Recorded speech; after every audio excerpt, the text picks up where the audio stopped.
selama seminggu ini, kemarin hari Minggu saya masih oke.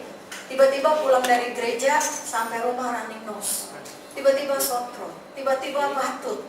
Ya, selama seminggu ini saya bergumul, Tuhan, hari Minggu harus khotbah, Tuhan tolong Tuhan. Tapi Tuhan kita Tuhan yang ajaib. Amin. Kalau hari ini suara saya agak serak-serak dikit, maklum ya saudara. Saudara, pada hari ini kita akan belajar kebenaran firman Tuhan, yaitu mengenai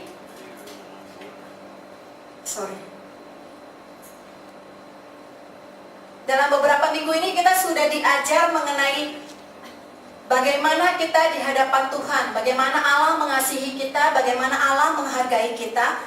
Dan minggu ini kita sampai kepada pembelajaran kita bagaimana Allah mengampuni kita. Kalau berbicara tentang pengampunan, sepertinya sudah hal yang biasa, ya. Apalagi kalau misalnya kita sudah, dari masih kecil saya udah jadi orang Kristen, dari keluarga yang Kristen. Pengampunan itu suatu hal yang biasa. Saya udah sering dengar, bahkan mungkin puluhan, ratusan kali saya udah dengar bagaimana Tuhan mengampuni saya. Jadi itu merupakan hal yang biasa, saudara. Tapi saudara, sebenarnya pengampunan ini merupakan landasan yang penting di dalam jurnal kekristenan kita. Seandainya, saudara ya, seandainya nih, kita ada satu tempat sampah, ya, satu tempat sampah dalam satu hari, berapa kali kita melakukan dosa kita taruh di dalam tempat sampah itu. Oh, hari ini saya melakukan dosa 10. Tiba-tiba seminggu saya sudah melakukan dosa 100. Kalau misalnya saudara bayangkan dosa yang sudah kita lakukan, kita taruh di tempat sampah, mungkin saudara, kalau ini dosa saya, tempat sampah saya akan jatuh seperti ini. Akan jatuh seperti ini tempat sampah saya, saudara. Karena di bumi ini, selama kita hidup di bumi, selama napas kehidupan masih ada bersama dengan kita, kita akan selalu, tanpa kita sadari, sadar atau tidak sadar, kita akan melakukan dosa. Ya, firman Tuhan katakan, tidak ada seorang pun yang tidak dapat berbuat dosa. Sesungguhnya di bumi tidak ada orang yang saleh. Orang yang bagaimana yang saleh? Orang yang selalu berbuat baik, yang selalu tidak melakukan kesalahan dan tidak pernah berbuat dosa. Itu enggak ada. Selama kita hidup di bumi ini, kita akan melakukan dosa. Sebab itu saudara, betapa pentingnya pengampunan yang kita terima. Jadi jangan kita anggap remeh. Mungkin kita berpikir, udah biasa. Kayak seperti yang tadi saya bilang, udah biasa, udah sering saya dengar. Jangan saudara, pengampunan itu penting buat kita. Karena selama kita hidup di bumi, kita akan selalu berbuat dosa. Dan juga kalau misalnya kita berkata, saya mah tidak pernah berbuat dosa. Enggak, saya mah orang baik. Hidup saya baik kok, saya selalu melakukan kebaikan. Saya berusaha untuk menghindar. Salah saudara. Kalau kita merasa kita tidak pernah berbuat dosa, itu salah. Di dalam 1 Yohanes 1 ayat 8 dikatakan, jika kita berkata bahwa kita tidak berdosa, maka kita menipu diri kita sendiri. Amin. Ada di sini yang tidak pernah melakukan dosa?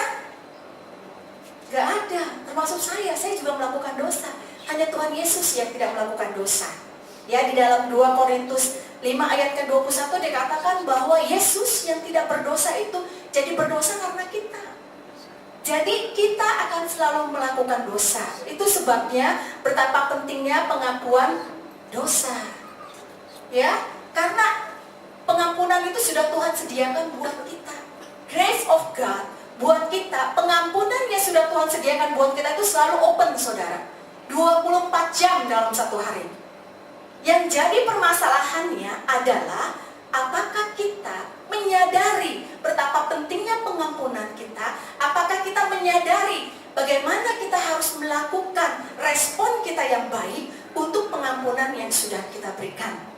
Hari ini kita nggak akan belajar panjang lebar karena saya percaya bahwa berbicara mengenai pengampunan seperti tadi sudah katakan, pasti saudara sudah tahu bahwa Tuhan Yesus mati di kayu salib buat dosa saya, bangkit pada hari yang ketiga, iblis sudah dikalahkan, dan semuanya itu sudah dimengerti. Dan hari ini kita hanya mau belajar tentang 2 hal, apa yang terjadi pada saat proses pengampunan yang Tuhan berikan buat kita. Saudara, ada 2 hal yang terjadi, 2 hal yang dahsyat yang harusnya kita sadari bersama-sama. Amin. Yang pertama, Yang pertama adalah, satu, pada saat pengampunan itu terjadi pelepasan dari Allah untuk kita.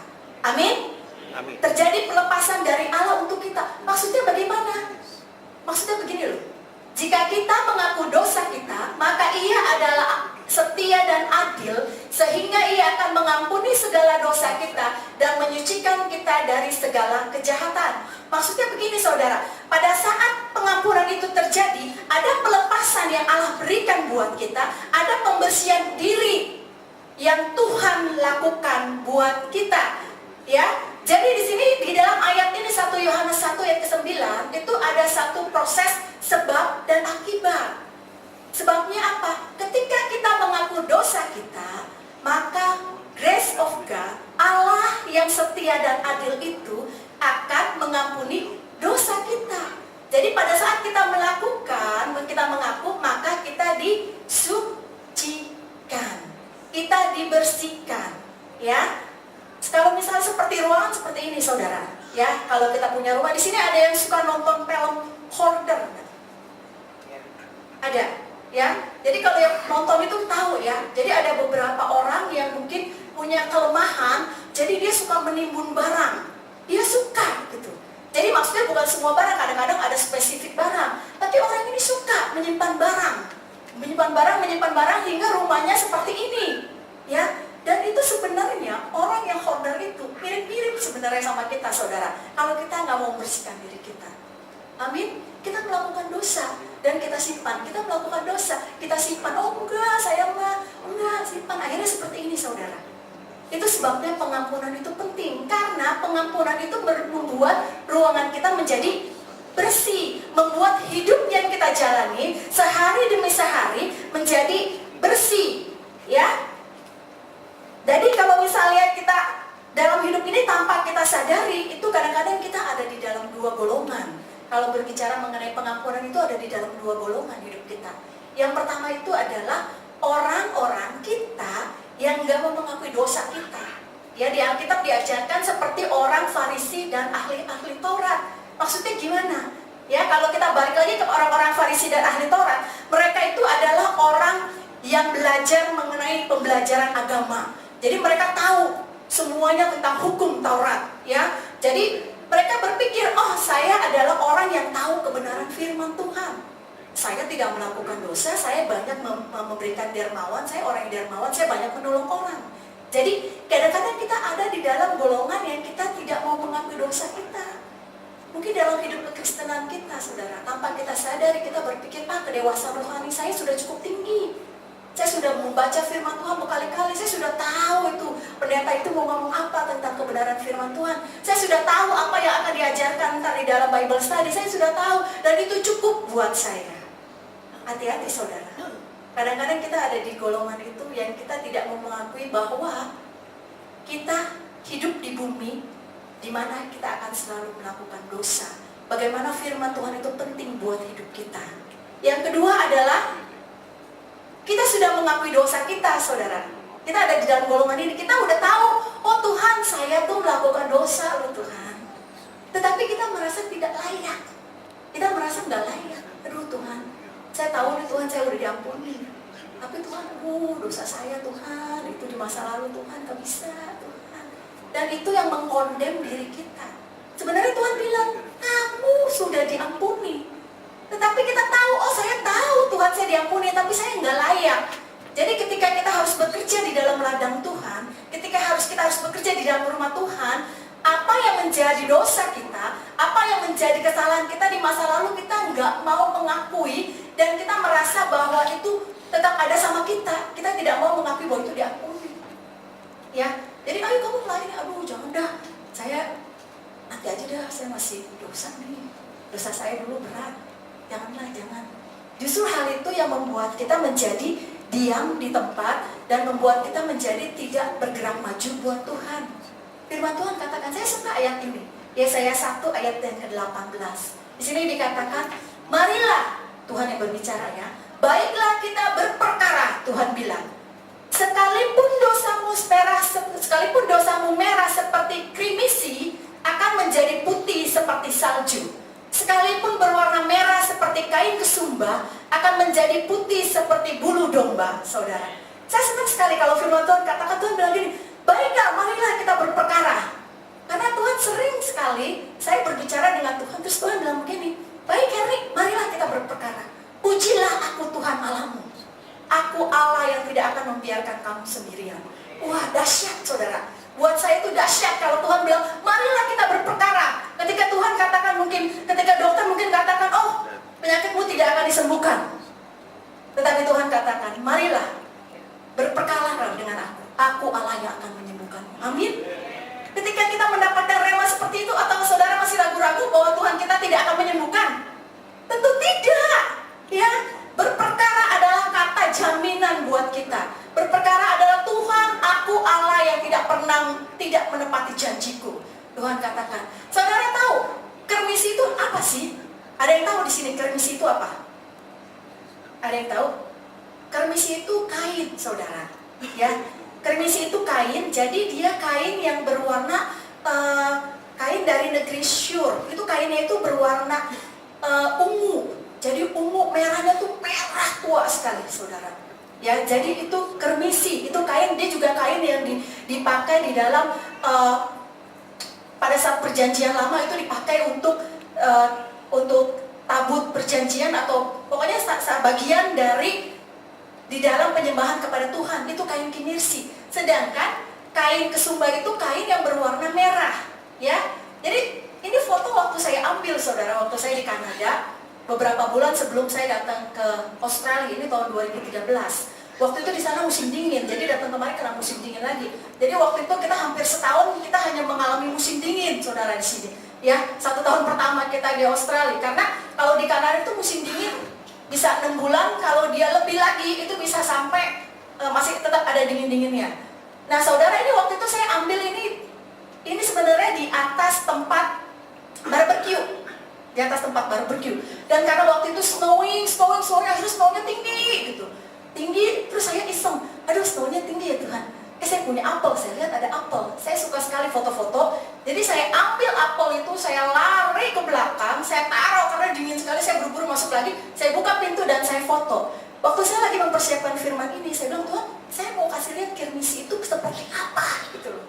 Tapi saya susah dapetin image-nya. Akhirnya Tuhan bilang, oh kamu kan pernah foto ini. Jadi ini foto, saudara. Kalau saudara bayangkan, Tuhan bilang, sekalipun dosa kita seperti buah apel ini, ya, yang berwarna merah, kuning, itu akan Tuhan buat menjadi putih seperti salju.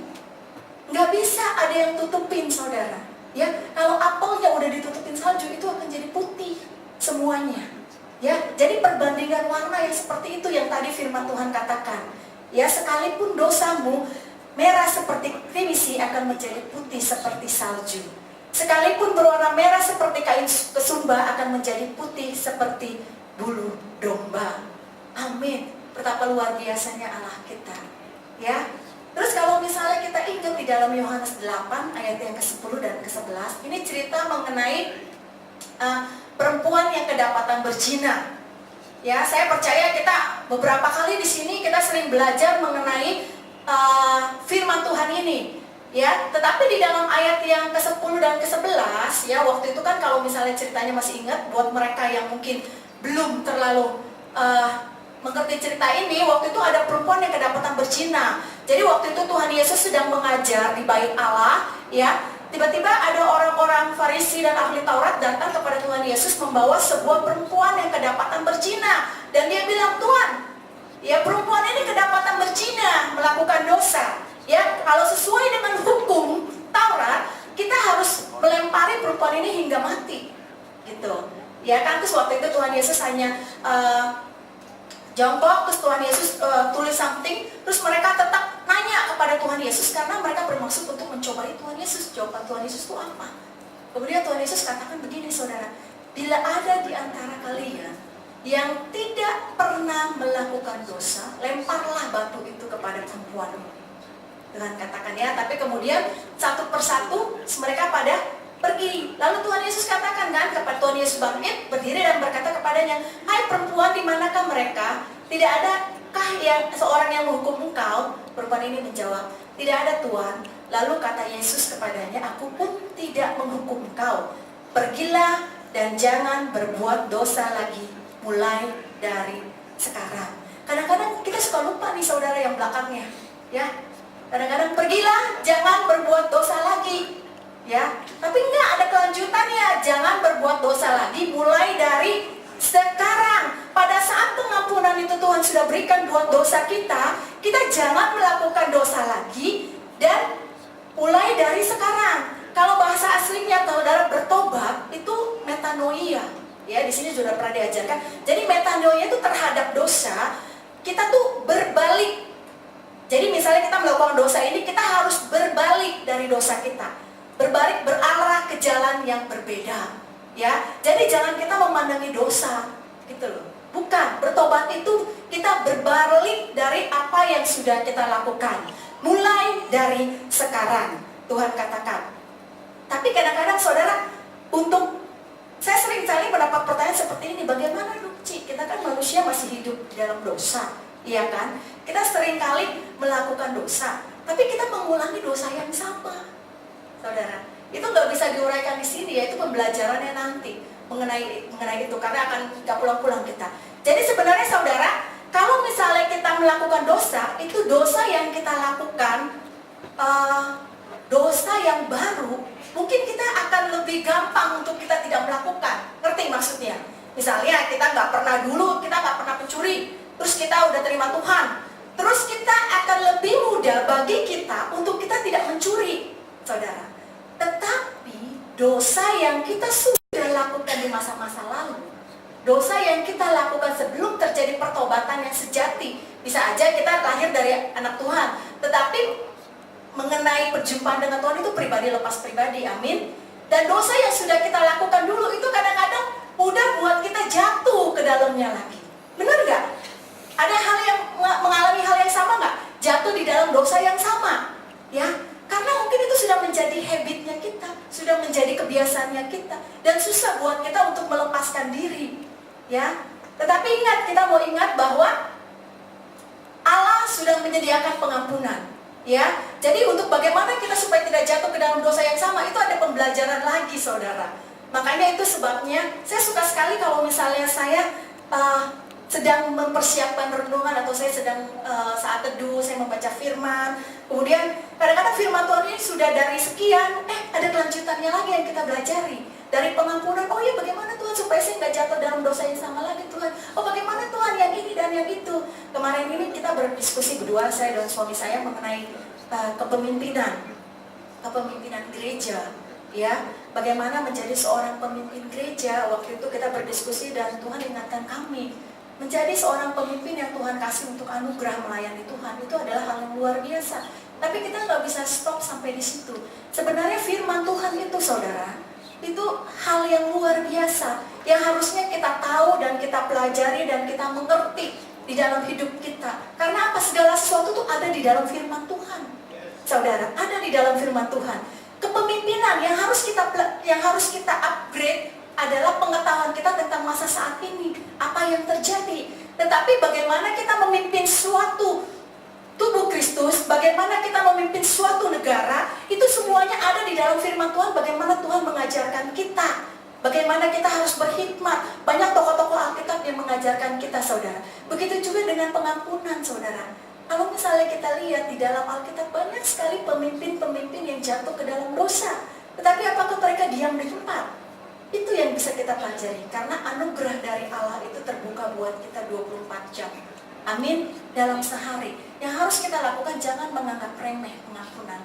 Karena ingat, selama kita masih hidup di dalam bumi ini, kita akan selalu melakukan dosa. Yang kedua, saudara, pada saat proses pengampunan itu terjadi, yaitu terjadi pelepasan dari kita buat sesama. Ini loh yang sering kita lupa, termasuk saya juga. Kalau tadi pengampunan yang diterima dari Tuhan itu pelepasan dari Tuhan buat kita, tetapi ada satu lagi, nggak stop sampai di situ, yaitu terjadi pelepasan dari kita buat sesama. Kadang-kadang kita nggak sadar masih ada tembok-tembok yang ada di dalam diri kita, dan itu hanya Tuhan dan saudara yang tahu. Orang lain nggak bisa tahu. Cuma Tuhan, saudara, dan Roh Kudus yang tahu. Ya, ini kadang-kadang yang tertinggal. Ya, kita ada kemarahan, kita ada kebencian, kita ada kepahitan. Kita terhadap orang-orang yang menyakiti kita. Orang-orang yang sudah pernah menyakiti kita. Oh, saya tahu Tuhan mengampuni saya, terima kasih Tuhan. Kita stop sampai di situ. Padahal itu ada dua kejadian yang harusnya terjadi. Yang kedua adalah pengampunan kita buat sesama. Ya, jadi di dalam Efesus 4 ayat yang ke-32 dikatakan begini, hendaklah kamu ramah seorang terhadap yang lain, penuh kasih mesra dan saling mengampuni, sebagaimana Allah dalam Kristus telah mengampuni kamu. Ada tes sebenarnya yang kita bisa lakukan, saudara, untuk kita ngerti, oh sebenarnya saya masih ada nggak sih tembok-tembok yang tadi ini masih ada nggak sih? Kalau misalnya kita mau tes diri kita, ini hanya saudara dan Tuhan dan Roh Kudus, ya. Yang pertama adalah, apakah kita menipu diri kita sendiri? Yang pertama, oh maksudnya apa? Apakah kita menipu diri kita sendiri? Begini loh saudara, saya suka berkebun, ya. Ada satu tanaman di sini mungkin semua tahu dah, yaitu wheat. Tahu ya wheat? Jadi wheat itu ilalang, kata Tante Esther ya. Jadi wheat ini kita udah lihat nih, kalau wheat itu kita nggak cabut sampai akarnya, ya sampai rootnya kita ketemuin, kita cabut, itu wheat itu kita cabut akan terlepas, nggak ada lagi di tanaman kita, nggak ada lagi. Tetapi dia akarnya masih numbuh, ya, dan dia akan tumbuh kembali. Kadang-kadang kita seperti itu, kita menipu diri kita sendiri. Oh saya nggak ada punya masalah, oh saya nggak punya masalah kok, mata tengahnya nggak ada. Padahal tanpa kita sadari, sebenarnya kita tidak mencabut root yang di dalam kita itu, apa yang kita lakukan, saudara. Itu yang pertama, menipu diri sendiri. Yang kedua adalah, tes yang kedua adalah, kita hanya lupain, ya, melupakan aja lah, udahlah. Iya dulu dia pernah salah sama saya, udahlah saya melupakan aja, melupakan. Ya, nggak bisa, saudara. Kita nggak bisa. Saudara misalnya kita misalnya ketemu, oh ada bangkai tikus, ya, ada bangkai tikus, terus udah deh, saya kubur aja di dalam. Jadi kita kubur, tapi kita kuburnya nggak rapet. Kira-kira bangkai tikus itu akan berbau nggak? Akan berbau. Mengenai bangkai tikus, saya jadi ingat ada cerita di Kanada, saudara. Ini intermezzo. Soalnya semuanya tegang, mukanya semua perhatiin saya jadi grogi nih, ya. Jadi ada intermezzo begini. Orang Indonesia di Kanada kan jarang, ya. Apalagi orang Kanada itu nggak tahu yang namanya satu makanan jengkol, nggak tahu. Ya, dia nggak tahu. Ini cerita beneran, ini bukannya humor, ini beneran kisah nyata, ya. Jadi pada suatu hari ada teman kita ini dikiri dapat masakan jengkol, nggak tahu tuh dari mana ada jengkol, ya. Pokoknya dia dapat, terus dia makan kan, dia makan jengkolnya, dari rumah dia udah makan siang dia makan, kemudian dia mau kencing, saudara, dia mau kencing. Terus ini perempuan, dia bukan laki-laki, terus dia mau kencing, akhirnya dia kencing, dia ke kamar mandi dia kencing. Saudara tahu kan apa yang terjadi kalau sudah makan jengkol kan? Nah, dia kencing di kamar mandi, udah, terus dia keluar tuh. Gak lama kemudian, kira-kira 10 menit, ada satu wanita juga teman kantornya yang teriak, hey, please help me, dia bilang gitu. Why? Gitu. Katanya, panggil office boy, gitu. Kenapa, gitu, tolong, katanya. Itu tau gak di WC, di langit-langit WC ada squirrel mati, katanya. Baunya minta ampun. Saudara tahu squirrel itu apa? Kalau di Kanada itu banyak squirrel tuh kayak bajing. Jadi dia bajing-bajing kecil itu banyak. Jadi dia bilang, cepetan lu panggil office boy, katanya. Itu tuh ada squirrel mati tuh di atas langit-langit WC, katanya. Bau minta ampun, saudara. Ya, jadi nggak ada orang yang tahu. Dia tahu, dia sambil ketawa tapi ketahuan takut juga gitu. Itu dosa loh, saudara, ya. Sudah melakukan dosa nggak mau ngaku itu.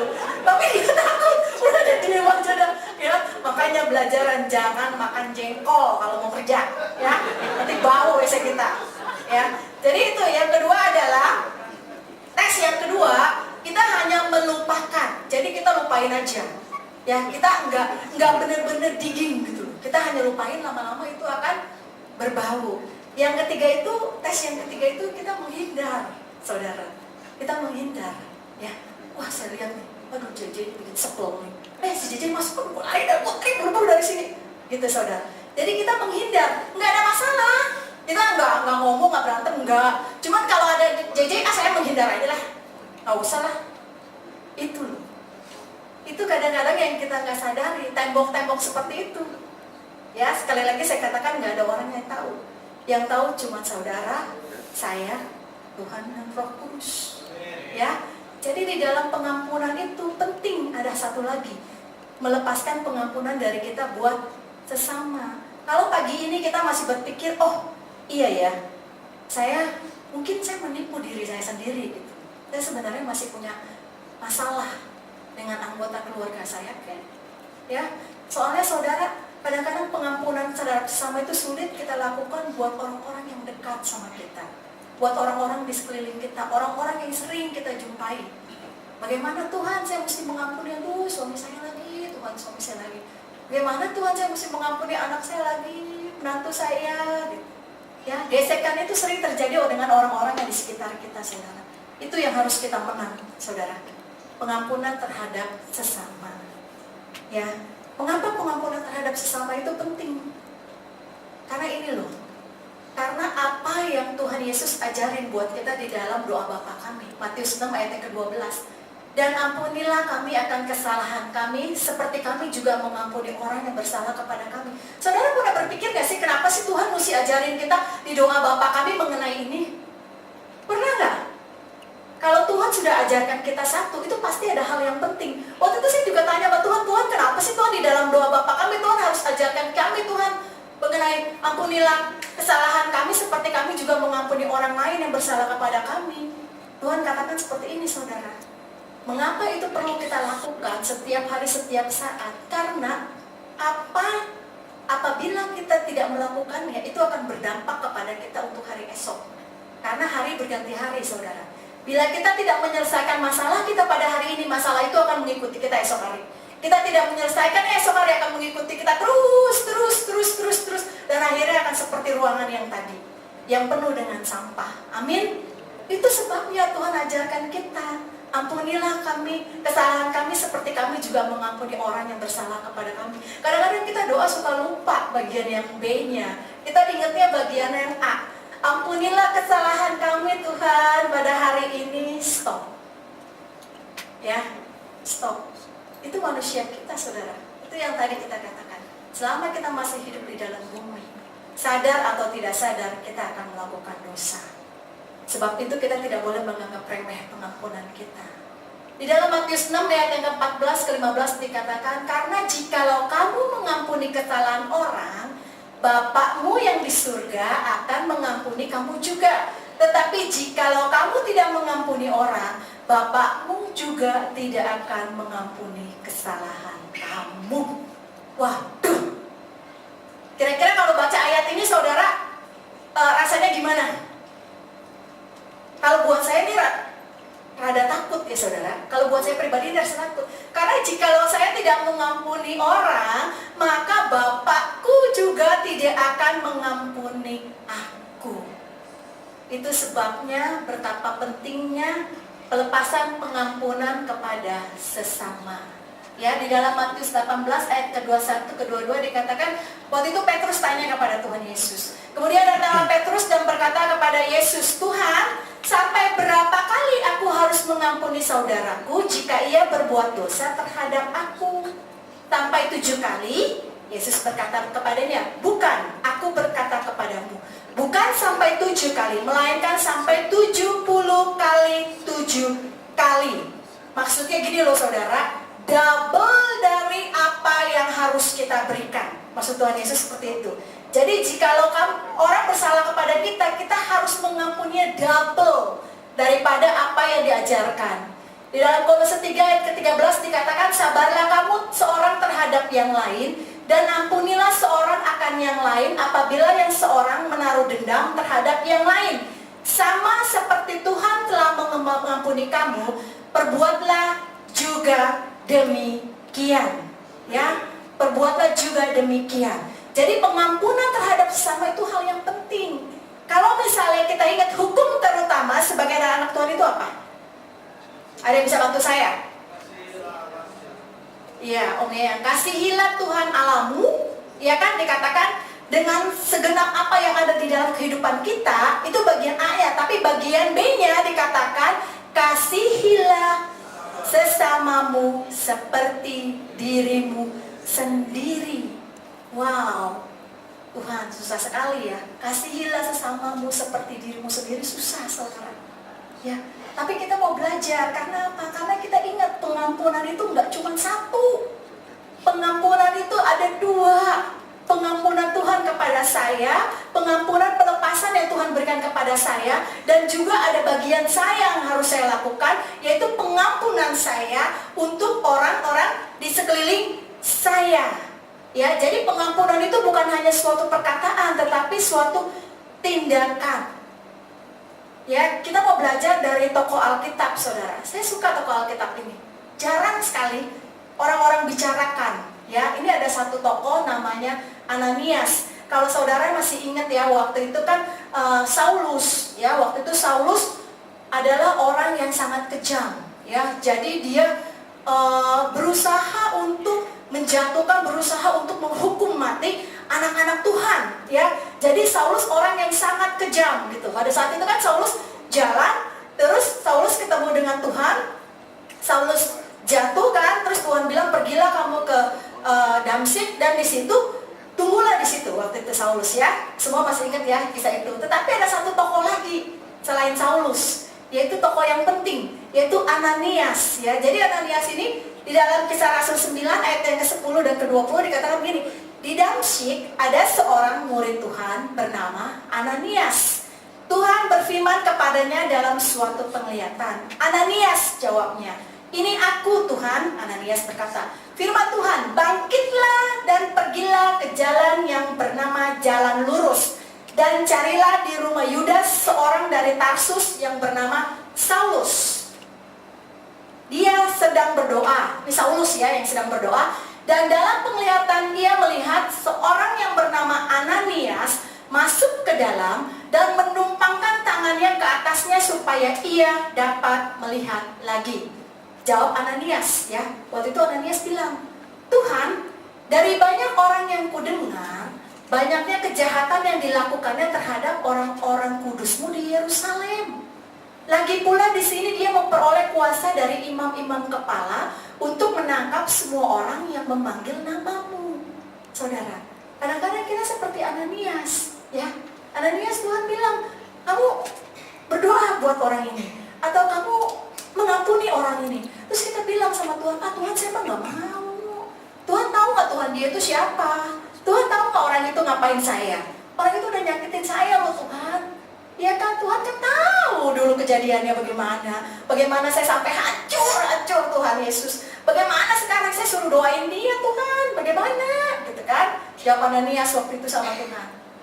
Tetapi firman Tuhan kepadanya, pergilah, sebab orang ini adalah alat pilihan bagiku untuk memberitakan namaku di hadapan bangsa-bangsa lain, serta raja-raja dan orang-orang Israel. Aku sendiri akan menunjukkan kepadanya betapa banyak penderitaan yang harus ia tanggung oleh namaku. Tuhan bilang. Kemudian, lalu pergilah Ananias ke situ dan masuk ke dalam rumah itu. Ia menumpangkan tangannya ke atas Saulus. Katanya, Saulus saudaraku, Tuhan Yesus yang telah menampakkan diri kepadamu di jalan yang kau lalui, telah menyuruh aku kepadamu supaya engkau dapat melihat lagi dan penuh dengan Roh Kudus. Seketika itu juga seolah-olah selaput gugur dari matanya sehingga ia dapat melihat lagi. Ia bangun lalu dibaptis. Setelah ia makan, pulihlah kekuatannya. Saulus tinggal beberapa hari bersama-sama dengan murid-murid di Damsyik. Ketika itu juga ia memberitakan Yesus di rumah-rumah ibadat dan mengatakan bahwa Yesus adalah anak Allah. Ini loh tuh Ananias. Ananias seorang tokoh yang taat, saudara. Apakah kita mau seperti Ananias? Ya, Ananias bilang sama Tuhan. Waktu Tuhan bilang, Ananias pergi, kamu harus mendoakan Saulus. Ananias bilang, karena Ananias juga manusia sama seperti kita, iya kan? Tuhan, dia tuh udah nyakitin saya, Tuhan. Tuhan, aduh Tuhan tahu kan dia itu orang jahat. Kalau saya doa buat dia, Tuhan, terus dia jadi sembuh, Tuhan. Bagaimana kalau ntar dia bunuh lagi? Bagaimana Tuhan? Apa enggak lebih baik biarin aja dia buta? Iya kan?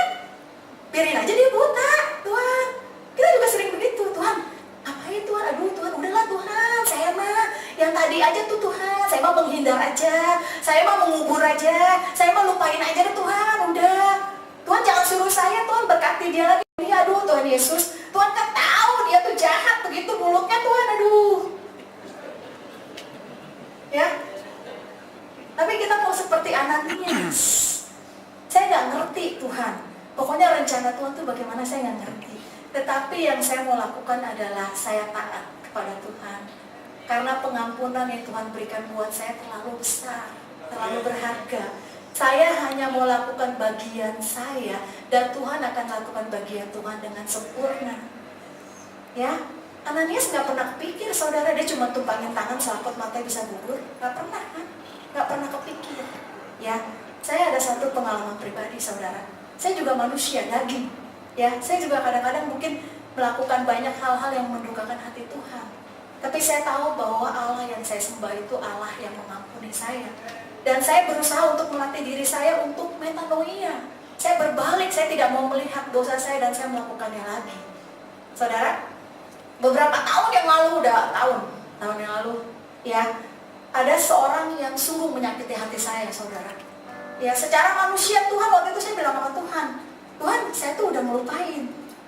Ya kan, saya udah melupain. Bahkan orang ini kalau misalnya karena dia merasa bersalah, orang ini berusaha menghindari dari saya untuk ketemu. Gitu. Jadi dia berusaha untuk menghindari saya untuk ketemu. Tetapi saya tahu, gitu, Tuhan saya udah ngampuni dia, Tuhan, it's okay, gitu ya. Karena hubungan kita yang begitu dekat, sepertinya nggak mungkin dia akan melakukan itu menyakiti saya, itu nggak mungkin, Tuhan Yesus. Tapi sudah terjadi, ya, sudah terjadi, dan orang itu tahu bahwa dia menyakiti saya dan dia berusaha untuk hindar. Pada suatu hari, saudara, saya ada di dalam satu kondisi di mana udah tuh dia udah nggak bisa menghindar. Jadi kita diperhadapkan satu sama lain. Waktu itu saya tetap menyapa ramah karena saya merasa saya sudah tidak ada masalah dengan orang itu. Tetapi saudara, apa yang terjadi? Saudara tahu? Sebelum orang itu keluar dari pintu, Roh Kudus berbicara kepada saya. Jelas sekali di telinga saya, Roh Kudus bilang begini, Herni, give blessing. Tuh Tuhan katakan, Herni, berkati dia.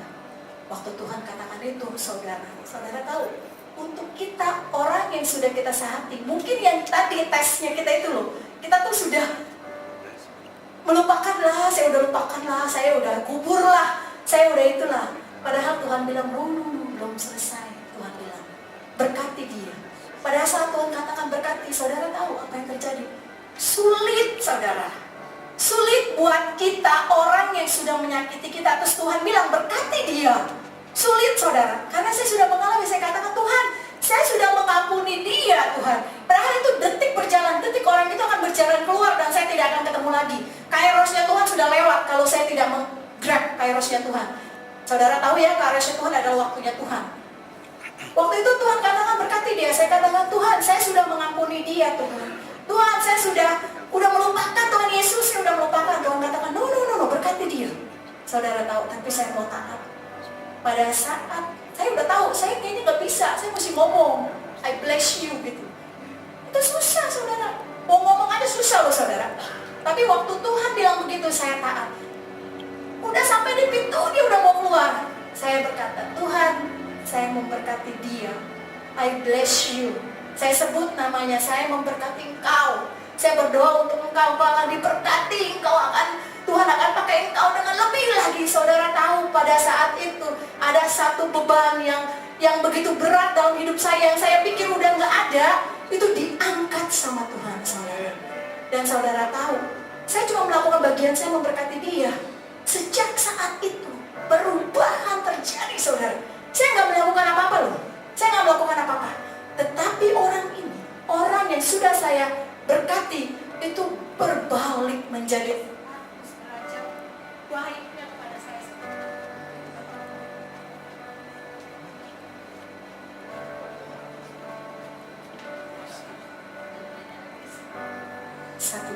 Maaf, kepecah.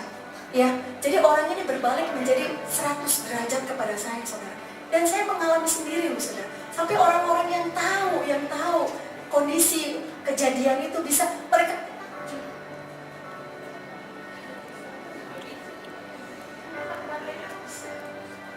Satu dua, ya, ya, orang-orang di sekeliling kita akan melihat gitu. segala sesuatu, tetapi Tuhan yang melakukannya. Bagaimana mereka melihat, oh Erni, betapa dia menjadi baik sekali sama kamu ya. Aneh ya, bisa begitu ya, dia kan orangnya keras. Tapi saya percaya itu bukan karena saya, tetapi karena Tuhan, saya melakukan bagian saya memberkati dia. Amin. Amin. Pengampunan, saudara. Kalau kita katakan bahwa kita mengasihi Tuhan, tidak cukup sampai di situ. Kita juga harus mengasihi sesama. Kita harus mengasihi orang-orang yang mungkin pernah menyakiti hati kita. Orang-orang